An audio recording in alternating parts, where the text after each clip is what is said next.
Well, thank you very much indeed for that, and thank you for the kind invitation to be here in this magnificent, magnificent building. I'm afraid I'm going to lower the tone by talking something dull and technical, and I'm going to do the show and a bit of tell, and Alison is going to provide the brains and the insight. So I am essentially Alison's warm-up act to get us to the point of intellectual endeavour, which I don't do, but fortunately my wonderful colleague from Cambridge, Alison, does do.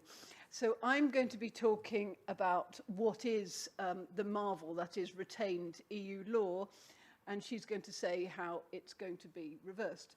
So what is retained EU law? Next slide, please. So the idea behind retained EU law was actually a very simple one. And the idea was that we were leaving the EU and there was this whole body of law whose status would be somewhat uncertain. And so it was going to be cut and paste, essentially, and dumped into UK law, but given a new title called retained EU law. And this was known at the time as the snapshot approach. Now, it was always known that one of the points about Brexit was that it would be able to be repealed at some stage, but this would be done slowly over a long period of time as and when we were ready. The Queen's speech, which had already been given advanced notice by Lord Frost in various speeches at the end of last year before he stepped down, said that actually retained EU law was not long for this world. And it would be, because of course lots of EU law wasn't what the UK government liked.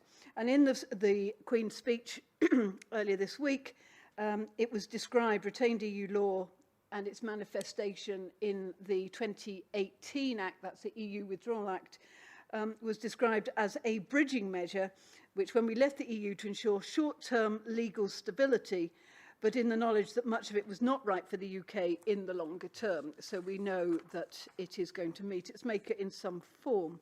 So what is retained EU law? Next slide, please. Now, there is a broad sense of retained EU law and a narrow sense of retained EU law. I realise it's quite small. You haven't got it on the screen in front of you, but I'll just talk you through it. The broad sense of retained EU law is retained EU law itself, retained case law, so case law of the Court of Justice, and retained general principles of law. So there are three prongs to retained EU law. And the idea is, as I say, a cut and paste, bringing it all over from the EU. The one exception, the major exception to all of this is the Charter. The Charter of Fundamental Rights was not included in this cut and paste exercise. But that is not the end of the Charter, and I'll come back to that in a moment. Now, I want to focus on the left-hand side of the diagram, retained EU law in the more narrow sense. And there are two limbs to retained EU law in the narrow sense, and that is it's preserved and converted. Now, I'm sorry, I'm going to be really techie for a few minutes, but you'll understand why I'm trying to do this. Next slide, please. And the next one. So this is retained EU law in the narrow sense. Now, what this is about, and I can give you the slides because I can see they've come up incredibly small on the screen.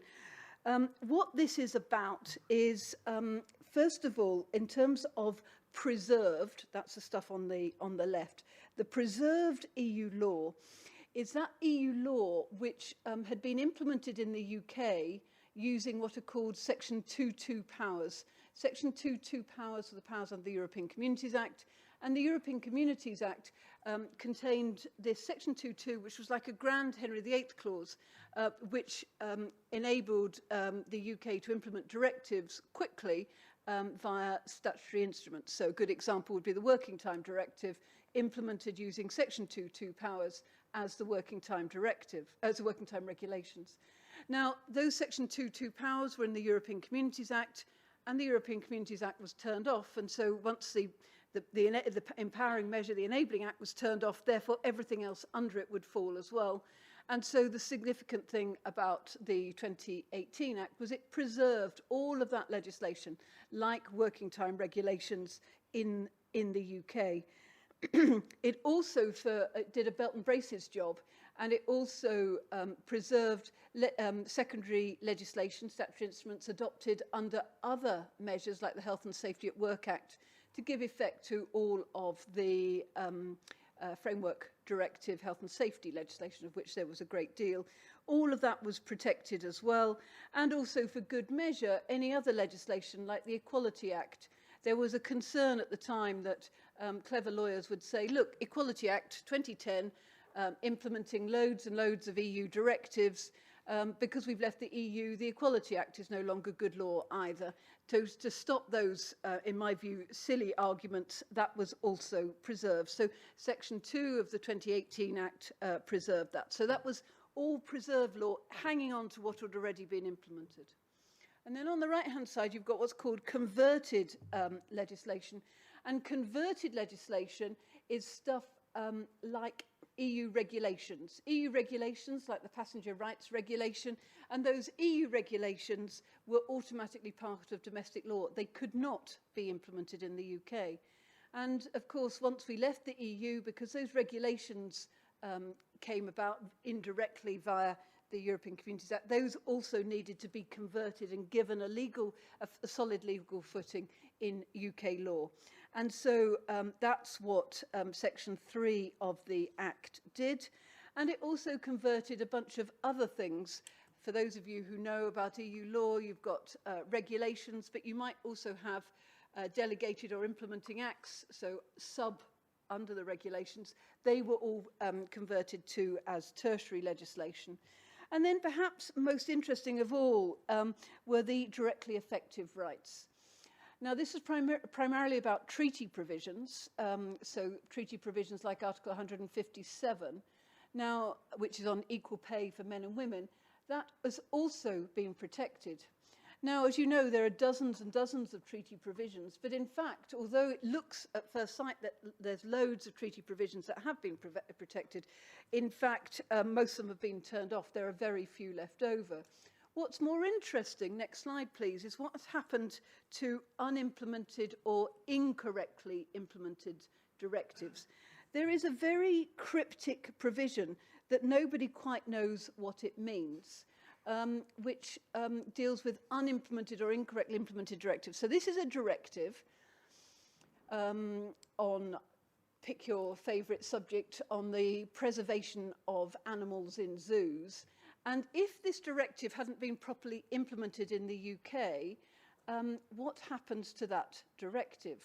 Now, the question that's raised by the text here is that if it's directly effective, i.e. it's enforceable, then it will be carried over. But it then says it's got to arise under an EU directive and is not of a kind recognised by the European Court or any court or tribunal in the UK in a case decided before the 31st of December 2020. The question is, does that very provision have to have been recognised as directly effective by the Court of Justice or a UK court or tribunal? Or is it enough that there is a very similar provision in another directive that has been recognised as directly effective? There are arguments for and against the broad or narrow construction, but the fact is we don't know which one is the correct approach. It hasn't been ruled on yet, but probably it's going to happen in very few cases. Next slide, please. So essentially, that's a snapshot of the cut and paste of how the mechanism worked of retained EU law. But it's not really a complete tool because various things have also been turned off. I've told you that the Charter's been turned off. So has the rule in Frankovich, that's state liability for damages.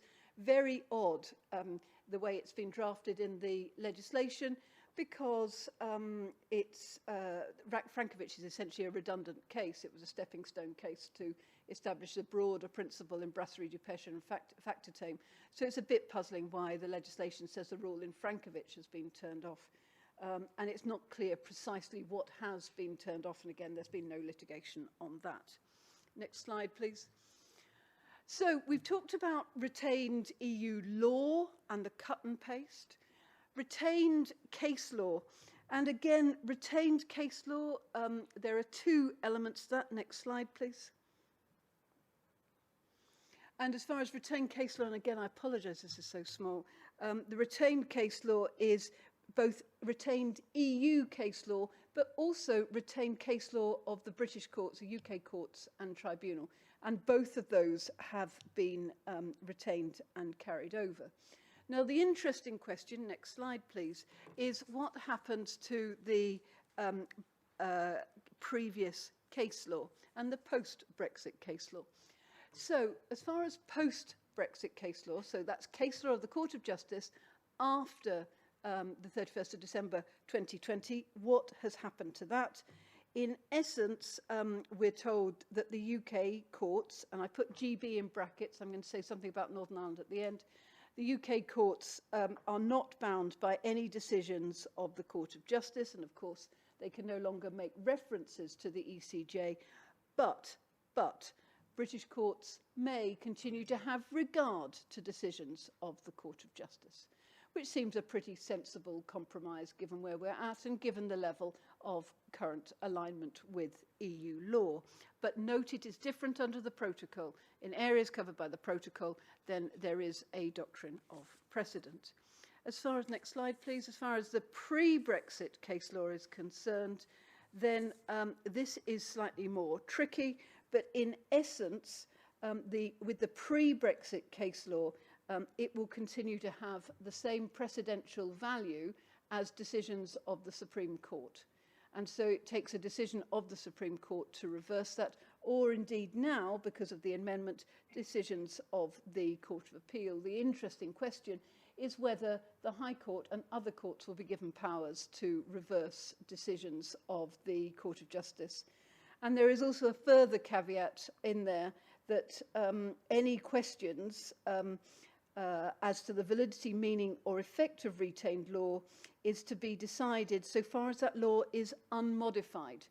So at the moment that law is modified in some way, so for example, a directive on equality or the directive on working time has been modified, then the obligation to give precedential value to that earlier case law is turned off. Finally, in my whistle-stop tour through this, next slide please, we've seen retained law, we've seen retained case law, and then finally retained general principles of law. Now this is a bit odd. General principles, for those of you not familiar with the jargon, are things like proportionality, legitimate expectations, those sorts of good things. They have been preserved too, although the legal mechanism to get there is somewhat unclear. But, as I've said to you, next slide please, the Charter is being turned off. But what's being put in its place are these general principles. These general principles are replacing the Charter. So every time a measure says something about the Charter, it's got to be read as being a general principle. But the power of these general principles, which were assuming really quite significant roles in the Court of Justice case law, have been significantly reduced. Next slide, please. In particular, those general principles can't be used as a cause of action. They can't be used as a sword. They can't be used as a vehicle for challenging UK domestic legislation. So the general principles are there, but they have probably been defanged. Next slide, please. Now, of course, all of this retained EU law can be modified, and Alison's going to say much more about this, but it's just worth noting that, contrary to what the government says, it is already possible to modify any of this law. At a minimum, you can do it by Act of Parliament. Now, the government says it's got no time to get these Acts of Parliament through, although it's going to find time to get 38 bills through Parliament. But and indeed, in some areas, it can be done by secondary legislation too. So all the talk is of it being impossible to amend this retained EU law is for the birds. Next slide, please. Then there's a small matter of supremacy. And supremacy, as you know, is that if there's a conflict between EU law and national law, EU law prevails, EU law trumps national law. Now, next slide, please. As far as supremacy is concerned, Section 1 of the EU Withdrawal Act makes clear that the principle of supremacy doesn't apply, and indeed the whole European Communities Act has been turned off. But not so fast, because Section 5.2, although 5.1 appears to say that supremacy is turned off, Section 5.2 says supremacy continues. And it continues in respect of EU measures which were adopted pre the 31st of December. And so if you've got the working time regulations, which are retained EU law, secondary law, but they're retained EU law, they will trump any conflicting pre-Brexit, so pre-31st of December, domestic law. And where that's still significant is that Article 157(2), which is the directly effective provision on equal pay for men and women, can also be invoked to challenge conflicting provisions of, for example, the Equality Act. Now, this is somewhat remarkable because the word supremacy is so vexed, but contrary again to what the government says, the principle of supremacy has got democratic backing because, of course, it's there in Section 5.2 of the 2018 Act, which was democratically adopted by Parliament. And indeed, supremacy is still good law. This has been more recently confirmed. Next slide, please.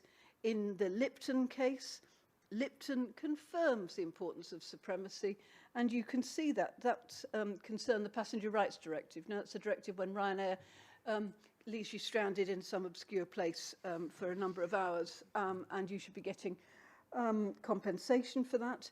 That is a regulation, it's retained EU law, and it will trump any conflicting provision of pre-Brexit legislation. But the key point is, of course, there's nothing to stop Parliament today reversing any of those decisions. And that, of course, is what Brexit was about. So where have we got to? Next slide, please. Queen's speech comes along, and the Queen's speech says, next slide, please. My government will continue to seize opportunities of the UK's departure from the European Union. Regulations on business will be repealed and reformed. A bill will enable law inherited from the European Union to be more easily amended. Now, Alison's going to tell us just how they're planning to do it. But you can see all of the list of the benefits of the bill, including asserting the sovereignty of Parliament by removing supremacy of retained EU law. So we are in for some fun and frolics. My final point is, don't forget Northern Ireland. Now, of course, at the moment, nobody's forgetting Northern Ireland because it is front and centre, and we've had the benefit, of course, of Katie and Lisa and everyone else's fantastic views on all of this. But as far as all of this is concerned, the starting point for Northern Ireland is, of course, what's in the protocol. Next slide, please. And I have plagiarised this from Chris McCrudden, who... Oh, did he? He didn't say that was from you. But just as a reminder of the scope of all of this, that's really funny. So, in all of these areas, which Chris and thus Katie has so perfectly identified. Of course, all of the EU rules carry on applying. All the stuff we know and love, the full supremacy of EU law, direct effect, references to the Court of Justice. So in respect to Northern Ireland, the starting point must be the protocol. Next slide, please.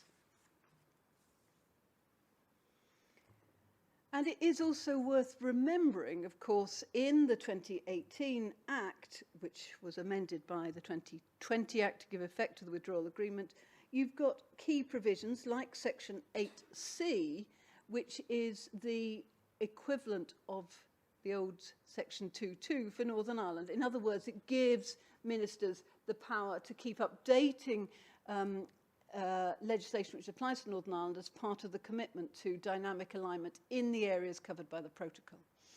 Now, in the areas covered by the protocol, EU law applies as was. We know this very clearly. Article 12 makes that very, very clear. But in all other areas not covered by the protocol in respect to Northern Ireland, everything I've just said still applies up until when the government turns it off, which is over to Alison. Thank you very much. I think we get a round of applause. That was amazing. So, Catherine has done the very, very difficult job of explaining a very complex area, and my job is mostly to speculate, because I would love to have a crystal ball or a direct line to the minds of the government and Parliament, but I don't. So the best I can do is try and speculate. So what I would like to do is first explain to you why we have this concern for change, what's motivating it, and then I want to try and think about what the possible directions of travel might be.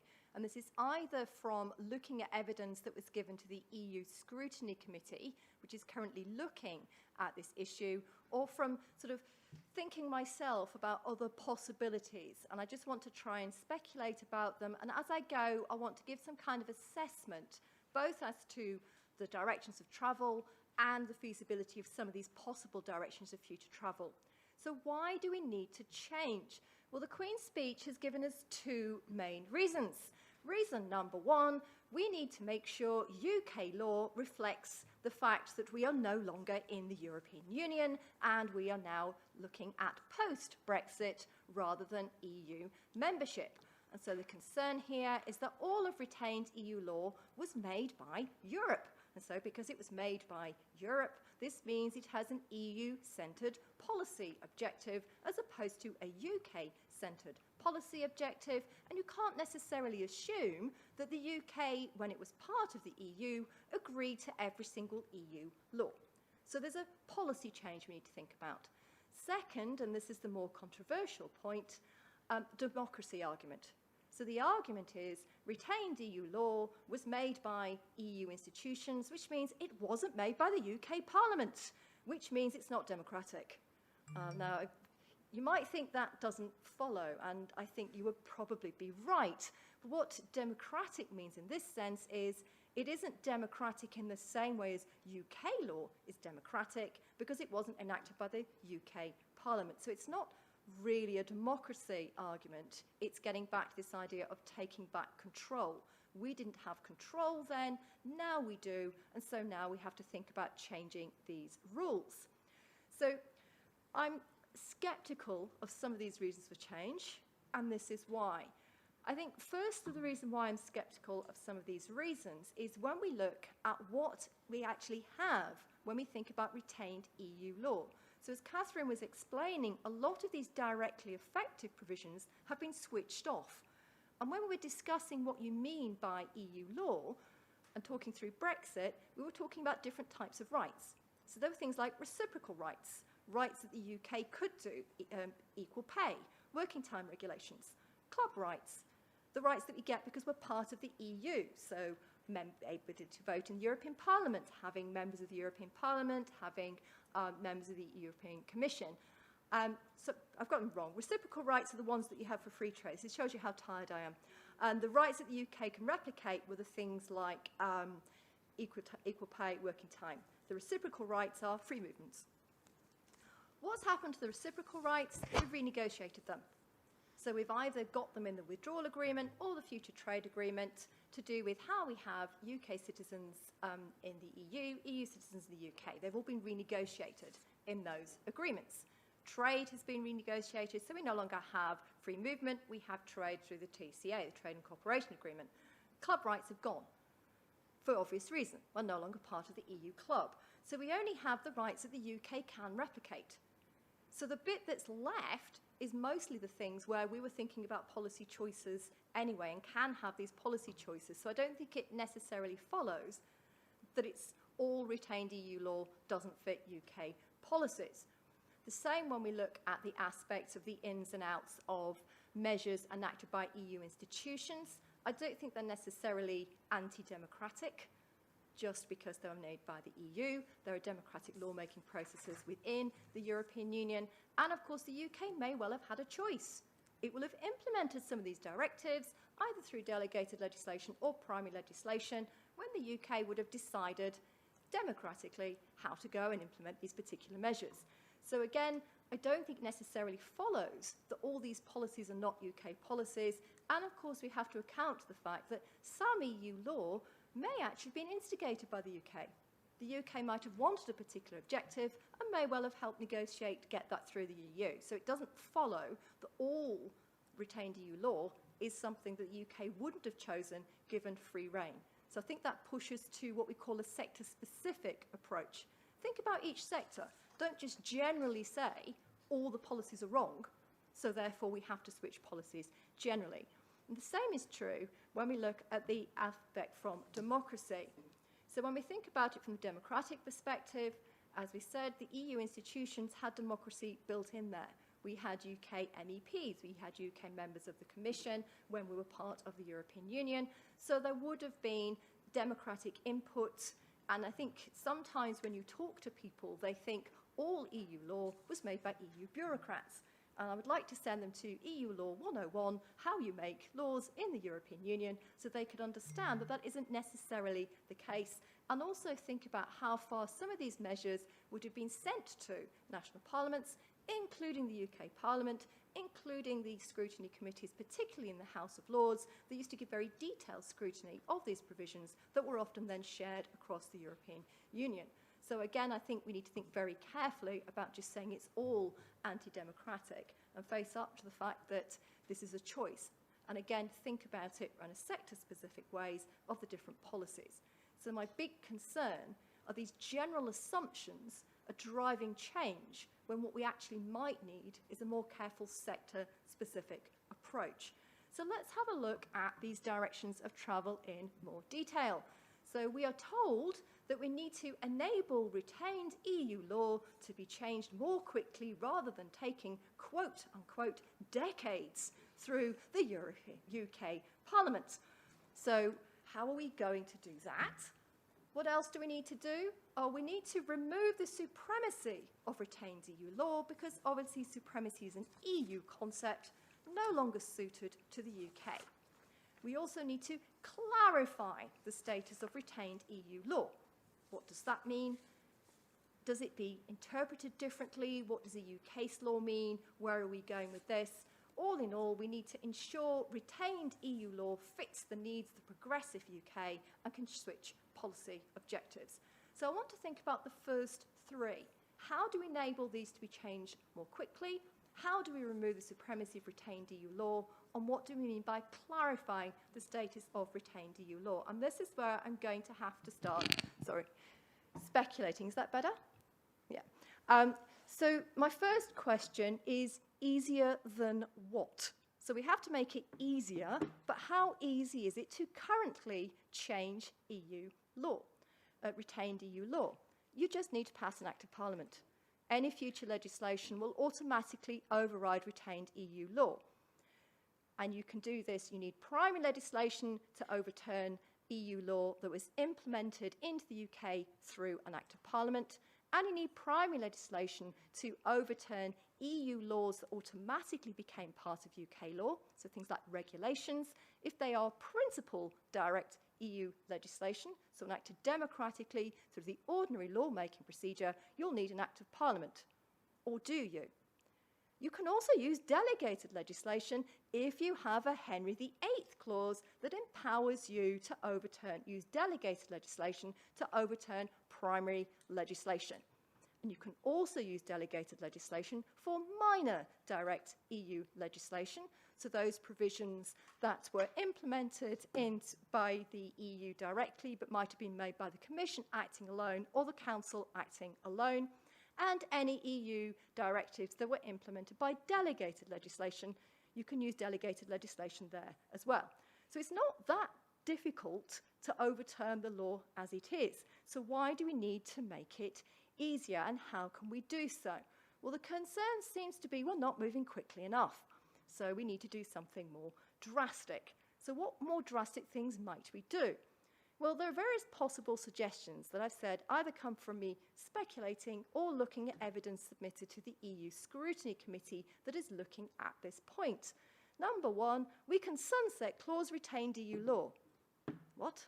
So that will mean we will say retained EU law, writ large, will no longer have any legal force after, say, 2 years unless we've taken a measure to protect it. Now, that will definitely get Parliament moving, because if you've got a sunset clause and you want to keep a law, you're going to move and get the law put in. So that's one possibility that is mooted. Sunset it all. It all dies unless you've rescued it, which, please no, but we'll come on to the assessment later. What else could you do? You could give a broad, sweeping power to the executive to modify retained EU law. So say you don't even need Henry VIII clauses to modify retained EU law, even if it's in primary legislation, or even if it was principal direct EU legislation, so things enacted through the ordinary lawmaking procedure. And you might want to do this generically and say, if it's retained EU law, you can just overturn it with delegated legislation, full stop, which would be good fun. You might want to be more specific. You might want to have specific pieces of legislation that, when they're making a policy change, have within them, oh, and by the way, here's a nice Henry VIII clause to allow you to overturn retained EU law in this area if it gets in the way.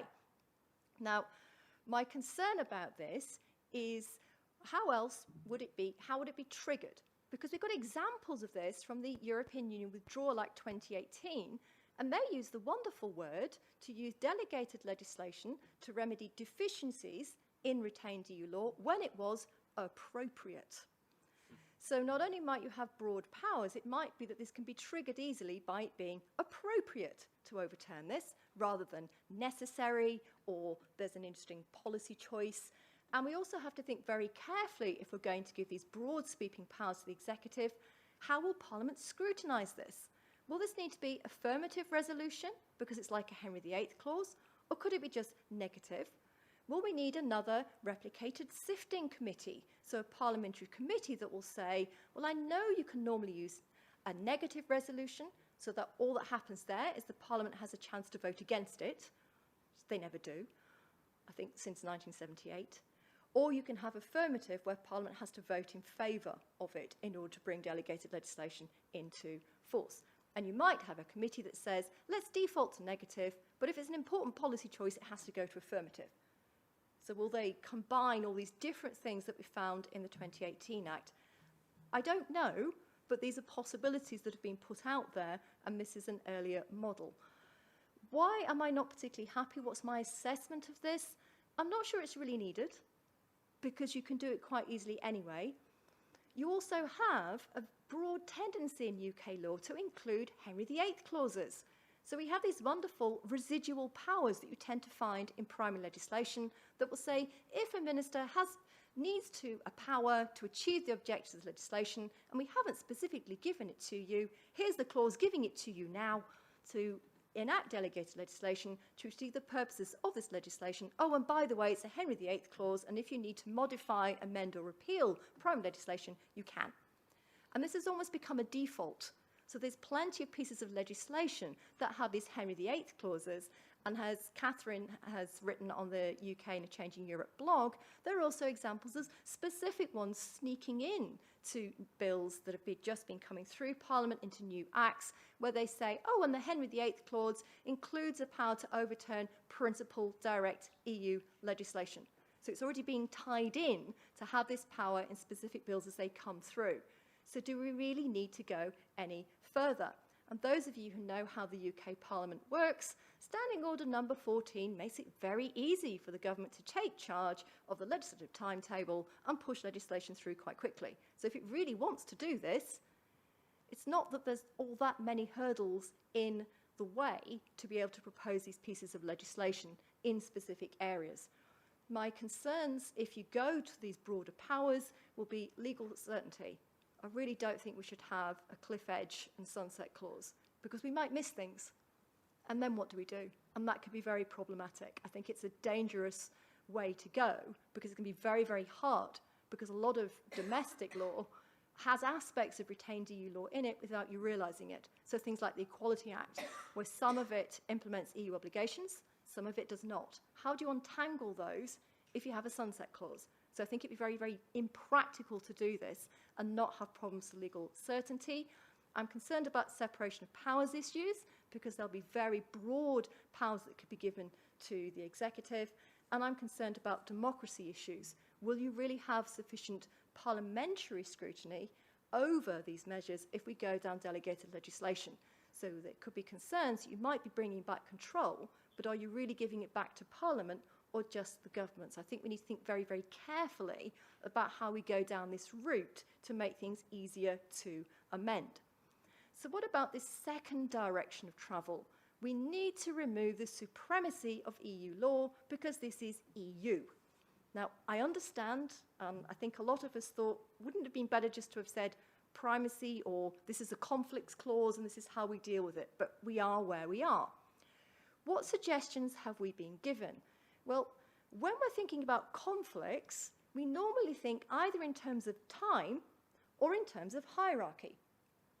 Now, in terms of time, I've heard suggestions that the time should be when the EU measure itself was enacted, rather than the time being as it is currently when we left the EU. So to explain that, as Catherine was explaining with regard to the working time regulations, they are retained EU law, so in a sense they have supremacy and override measures taken prior to IP completion day, so when we fully left the EU. But these were enacted in 1998.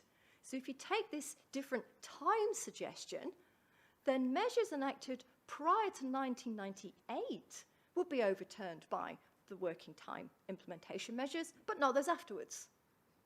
This, okay. The other suggestion is a hierarchy, but the working time regulations are delegated legislation. So that would mean they should only overturn delegated legislation enacted prior to 1998. No primary legislation, because they can't, because they're lower in the hierarchy than primary legislation, which overrides delegated legislation. So these are some suggestions I've seen given to the EU Scrutiny Committee to make it to do with the status or to make it to do with the specific time. Okay? Do I think these might be problematic? I think they might give rise to legal certainty issues. It'll be a great time for lawyers as they go away and find out all the different dates and the different hierarchy and work out which one overrides what and when. It'd be fantastic for problems for students, not so fantastic for legal certainty going forward. So I think I'd be concerned by these particular measures. It's also very ad hoc. We didn't really sit down and say, I think this is so important, this needs primary legislation to implement it, or I think this is so unimportant, it needs delegated. In fact, if you look at the Cabinet Guide to Making Legislation, you look for delegated first. You only propose primary legislation if there's no means of using delegated legislation to achieve your policy objective, because there's not enough time for all the pieces of primary legislation to get through. So it wasn't a policy choice, it was an expediency choice. So it doesn't mean that if you're delegated, you're less important than something that was implemented through primary legislation. So it doesn't follow. It's also going to cause huge issues for vested rights. What are you supposed to do? Say, I'd like to bring an equality claim, but I've got to be treated differently pre-1998, post-1998, because I think I was working too many hours, and then my equal pay claim is directly effective, so that comes in later, and that has, it's going to be very, very difficult to carve out the different vested rights element, and so I'm not particularly happy with this. What might be a possible way forward? Just call it a conflict clause and stick with it. Or even just take supremacy out, because that would give you that solution anyway. You'd remove the supremacy of EU law and then say, but it all came part of domestic law when we left. And it's all got the status of primary because it's in a piece of legislation, the European Union Withdrawal Act 2018, that is bringing it in. And that would keep where we are and not have legal certainty issues without using the word supremacy. Finally, we have the clarifying the status of retained EU law. What does this mean? I'm not really sure. So I have some possible speculations. At the moment, we have to interpret retained EU law in line with retained case law of the CJEU and domestic courts implementing EU law, and in line with general principles of the EU, including those general principles that protect human rights. So maybe clarifying the status is you're domestic now, so you should be interpreted in the same way as domestic law. And because you're domestic now, we don't need precedent anymore because we're not in the EU. So no court has to follow decisions of the CJEU or domestic courts going forward because it's now domestic, not EU, so we shouldn't be influenced by the decisions of these courts. So these are possible things that I think they might do, particularly because at the moment, both the Supreme Court and the Court of Appeal seem to be very reluctant to use their power not to follow precedent. They want good reasons. They don't just want, we're not in the EU anymore, because that would be a policy reason, and that's not going to sway a court. A court wants a good legal reason for not following precedent in certain circumstances. So this is where I think we might be going, this idea of removing how we interpret it and removing precedent. Do I think this would be a problem? Well, yes. I think if you remove the element of precedent, you're going to have a lovely lawyer free-for-all. You've also got to think about how you're doing this when a lot of EU law gets decided at tribunal level. And this is where I'm going to get technical, so you'll have to forgive me. We've recently enacted the Judicial Review and Courts Act. And this gets rid of something called carte judicial review. What's that? Well, that used to be the ability of courts to review a decision of tribunals that you couldn't have an appeal on a legal issue. So you'd go to a tribunal, say an employment tribunal, and say, this is how I think you interpret the working time regulations. And you would lose. You say, well, can I have an appeal? And the upper tribunal would say, no, we don't think they're grounds for appeal. And then you say, well, can I have judicial review of your decision not to allow this appeal? And this act now says no. Why is that relevant? Because if you're going to give tribunals the ability not to follow precedent, you might have lots of different tribunals taking different decisions all over the place, and the upper tribunal might say, oh, but I don't think we should appeal this, and you then can't have judicial review either. And you could end up with lots of different interpretations, and maybe not an ability to centralise that across these different tribunals, which is going to make the uncertainty even worse. So think about how it links into other things if that's the direction of travel you want to go. And I'm also concerned because I'm not really sure interpreting things against the background of general principles of EU law is radically different from how we interpret things anyway, because we interpret legislation against the backdrop of common law, and we also tend to interpret legislation by using text understood in its purpose and context. So I don't think saying you can no longer interpret things in the way the EU might have done is actually going to make that much of a difference in practice anyway. So where is that leaving us all in all? I'm concerned about a dangerous cliff edge because I'm concerned about legal certainty and missing laws. I think this points to a more specific as opposed to a general approach. I think we need to think carefully about legal certainty, not just in the sense of what we want to change, but also in recognising that we've got lots of mishmashes of laws, of directives that may or may not be followed, rules here that may have been modified by delegated legislation over there in certain different ways. There's a need to consolidate as well as think about change.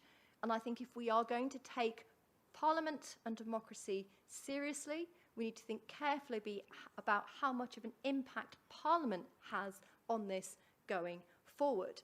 And I think really there's a case for a sector-specific, careful consideration about where policy changes need to be made, and not a case for generally saying, let's change it all because we can.